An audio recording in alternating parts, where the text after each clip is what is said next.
Hello everyone, welcome to my channel. অনেক দিন পর তোমাদের সাথে ছোট্ট একটা ব্লগ শেয়ার করছি।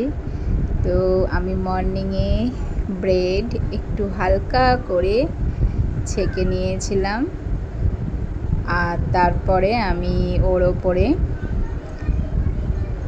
দিয়ে দিয়েছিলাম ম্যাঙ্গো স্লাইস।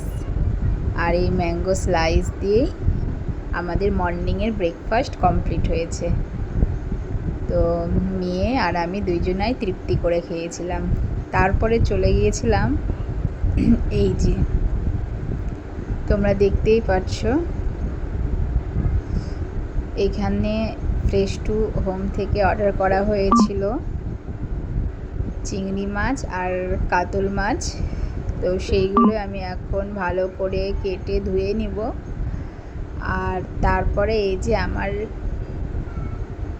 স্বামীর আজকে বার্থডে, সেই উপলক্ষে আমি এত কিছু আয়োজন করেছিলাম। তো সত্যি বলতে অল্পই বলা যায়, কারণ এই ছোট্ট আয়োজনই বলা যায়। কারণ চেন্নাই এখানে থেকে আমি বেশি কিছু করতে পারিনি, একা হাতে সামলাতে পারিনি, তাই অল্প কিছু আয়োজন করেছিলাম।